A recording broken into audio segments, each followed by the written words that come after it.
চিড়ে দিয়ে সকাল সকাল একটি ব্রেকফাস্ট করলে ব্রেকফাস্টটা অনেক হেলদি অপশান হয়। বাচ্চা হোক ইয়া বড়, সবারই অনেক টেস্টি, অনেক সুস্বাদু লাগবে খেতে, অনেক কুইকলি হয়ে যাবে, আপনার নিজের কিছু সময় বেঁচে যাবে। তো আজকে আমি আপনাদের সাথে শেয়ার করব সিম্পল ইজিলি চিড়ের পোলাও রেসিপি, যার জন্য আপনার দরকার হবে চিড়ে। যে কোনো ধরনের চিড়ে নিয়ে নিতে পারেন, কিন্তু একটু মোটা চিড়ে হলে না খুব ভালো হয় চিড়ের পোলাওটা। বেশি পাতলা, একদম ফ্যারফ্যারে যে পাতলা চিড়েটা, ওই হালকা চিড়েটা নিলে না একবার ধোয়ার পরই না একদম একটুখানি দলা পাকানো হয়ে যায়, বাট ওটা শুকানোর পরে একদম পারফেক্ট হয়ে যায়। কিন্তু যদি একটু চিড়ের পোলাও খেতে চান, একটু মোটা চিড়ে বেশি ভালো হবে। তো এবার আমি চিড়েটা নিয়ে নিয়েছি, এখানে দেখতেই পাচ্ছেন। এখানে আমি 2 বাটি চিড়ে নিয়ে নিয়েছি। চিড়েটাকে ভালো করে 3 বার ওয়াশ করে নেওয়ার পরও চিড়ে দেখো কতটা ফোলা ফোলা আছে। সাইডে রেখে দেবো। চিড়ে একদম শুকিয়ে জল যা থাকবে অ্যাবজর্ব করে নেবে এবং জলটা সম্পূর্ণ শুকিয়ে যাবে। ততক্ষণে আমরা প্রিপারেশন করে নিচ্ছি চিড়ের পোলাওয়ের। তো সবার প্রথমে এখানে আমরা দিয়েছি 3 থেকে 4 চামচ ছোটো চামচের এখানে আমরা দিয়ে দিয়েছি তেল। আর সর্ষে তেলটি গরম হওয়ার পরই এখানে আমাদের দিয়ে দিতে হবে সর্ষে এবং হাফ চামচ, আর তার সঙ্গে হাফ চামচ জিরে আর একটি শুকনো লঙ্কা। এই যে ফোড়নটা, এটা চিড়ের পোলাওয়ের জন্য পারফেক্ট একটি ফোড়ন, আর এটি খেতে অনেক মজার হয়। আর চিড়ের পোলাওটা খুব তাড়াতাড়ি হজম করার জন্য সাহায্য করে গোটা জিরে যেটা ফোড়ন দেওয়া হয়েছে।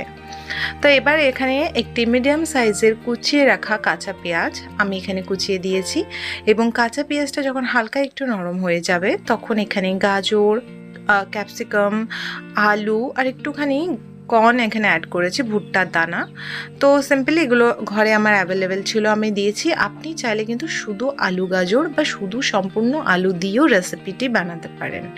আর এখানে অনেক রকমের সবজি কিন্তু অ্যাড করতে পারেন, বিনস, তারপরে বটবটি, এই ধরনের সবজি এখন অ্যাভেলেবেল থাকে, তো এগুলো কিন্তু অ্যাড করতে পারেন।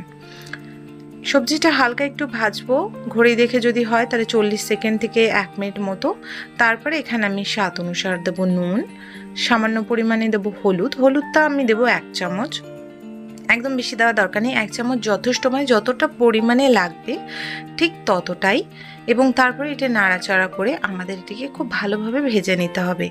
এই চিড়ে পোলাওটা বানানোর জন্য আহামরি কিছু ইনগ্রিডিয়েন্টসের দরকার হয় না, ঘরোয়া কিছু মশলা, তার সঙ্গে একটু আলু গাজর, যদি যত রকম ছোটো ছোটো সবজি থাকে চিড়ে পোলাওতে দিলে বাচ্চারাও না খুব সহজেই খেয়ে নেয়, আর সবজিটাও হেলদি অনেক অপশান।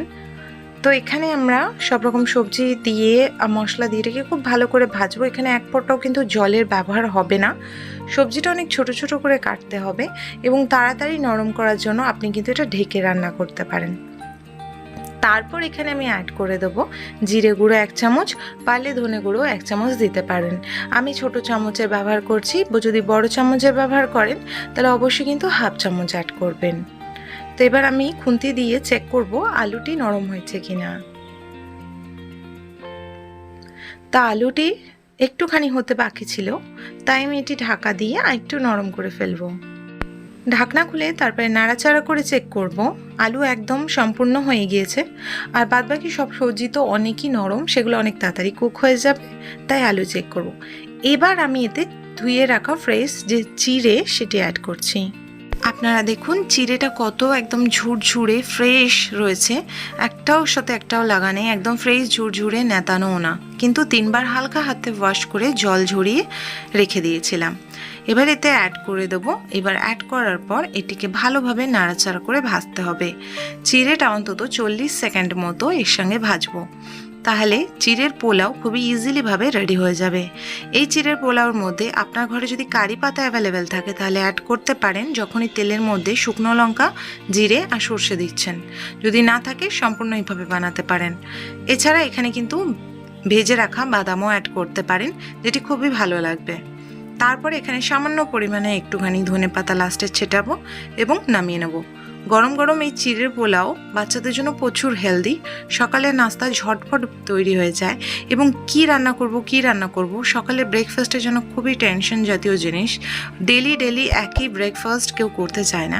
তো একটু হালকা ফুলকা এবং খুব কুইকলি এবং খুবই ইজি, খুবই হেলদি এবং খুবই তাড়াতাড়ি হয়ে যাওয়া একটি রেসিপি শেয়ার করলাম। আশা করি যদি ভালো লেগে থাকে লাইক, কমেন্ট এবং চ্যানেলটিকে সাবস্ক্রাইব করুন।